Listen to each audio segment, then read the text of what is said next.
मुंबईमध्ये सध्या काँग्रेसचं आंदोलन सुरू आहे, थेट जाऊया।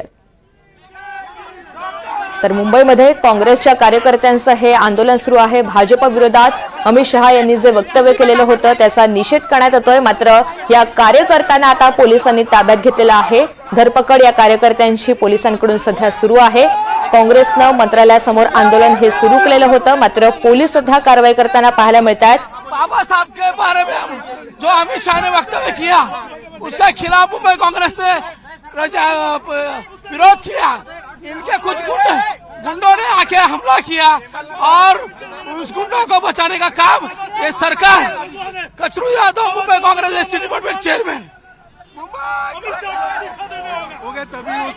गृहमंत्री अमित शहा यांनी बाबासाहेब आंबेडकर यांच्या विरोधात जे वक्तव्य केलं त्याच्याच निषेधार्थ काँग्रेस गेल्या 2 दिवसापासून ठिकठिकाणी आंदोलन करतेय।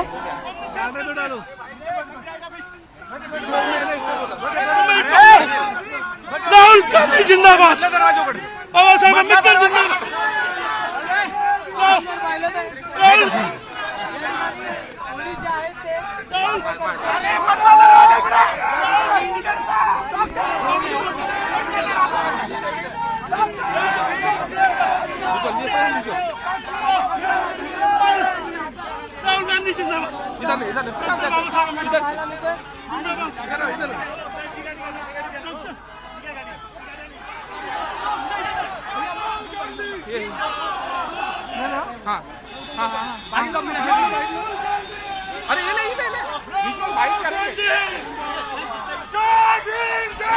तर मुंबईमध्ये काँग्रेसचं मंत्रालयासमोर आंदोलन सुरू असतानाच पोलिसांनी आता या कार्यकर्त्यांना ताब्यात घेतलेलं आहे।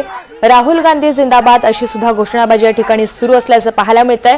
हे कार्यकर्ते चांगलेच आक्रमक झालेले आहेत, मात्र पोलीस सध्या त्यांची धरपकड करतायत। अमित शहा यांच्या विरोधात काँग्रेसनं हे आंदोलन छेडलंय। प्रतिनिधी निनाद करमारकर आपल्याला या सगळ्या संदर्भात अधिकची माहिती देतील। निनाद, या कार्यकर्त्यांची धरपकड सध्या सुरू आहे, अधिकचे काय अपडेट्स आहेत? ऋतुजा, कालच आपण पाहिलं होतं की अमित शहा यांच्या वक्तव्यानंतर काँग्रेसनं त्यांच्या विरोधात जी काही आंदोलनं सुरू केली होती देशभरात, त्याचा निषेध करण्यासाठी भाजपा युवा मोर्चाने काँग्रेसचं मुंबईतलं कार्यालय फोडलेलं होतं। आणि या प्रकरणानंतर या दोन पक्षातले वाद जे आहेत किंवा एकमेकांविरोधात केली जाणारी जी आंदोलन आहे ती वाढू शकतील अशी शक्यता कालच व्यक्त होत होती। आणि त्यानुसार आज मंत्रालयाच्या बाहेर काँग्रेस कार्यकर्त्यांकडून आंदोलन सुरू करण्यात आलेलं आहे। आणि या आंदोलनामध्ये अमित शहा यांच्या विरोधात घोषणाबाजी केली जाते आहे। काल ज्या पद्धतीनं काँग्रेसच्या कार्यालयावरती भाजपा कार्यकर्त्यांनी हल्ला केला त्याचे पडसाद कुठेतरी आज मुंबईमध्ये उमटताना आपल्याला पाहायला मिळत आहेत। भाजपाच्या प्रदेश कार्यालयाबाहेर पोलिसांचा मोठा बंदोबस्त आहे आणि त्यामुळेच कुठेतरी थेट मंत्रालयाबाहेर येऊन हे आंदोलन केलं जात आहे अशी शक्यता आहे।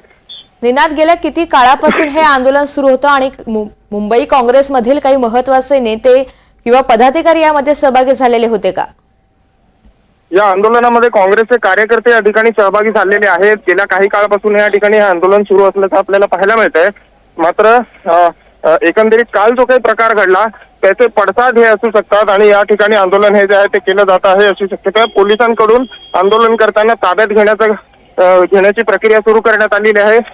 पोलिसांना ताब्यात घेतलं जात आहे। अतिरिक्त पोलीस दल मंत्रालयाच्या परिसरामध्ये दाखल झालेलं आहे आणि कोणताही अनुचित प्रकार या ठिकाणी घडू नये यासाठी पोलीस खबरदारी घेत आहेत। निश्चित निनाद, धन्यवाद सविस्तर माहितीसाठी। तर काल भाजप कार्यकर्त्यांनी मुंबईमधील काँग्रेसचं कार्यालय हे तोडलेलं होतं, त्याची तोडफोड केलेली होती आणि त्यानंतर खरं तर आंदोलन करण्याचा इशारा काँग्रेसनं दिलेला होता आणि त्यानुसारच मुंबईमध्ये ठिकठिकाणी काँग्रेसचं आंदोलन सुरू असतानाच मंत्रालयासमोर हे आंदोलन आता सुरू होतं। मात्र पोलिसांनी या कार्यकर्त्यांना आता ताब्यात घेतलेलं आहे, त्यांची धरपकड केलेली आहे। हे कार्यकर्ते काहीसे आक्रमक झालेले आहेत। अमित शहा यांच्या विरोधात सुद्धा जोरदार घोषणाबाजी या ठिकाणी सुरू आहे।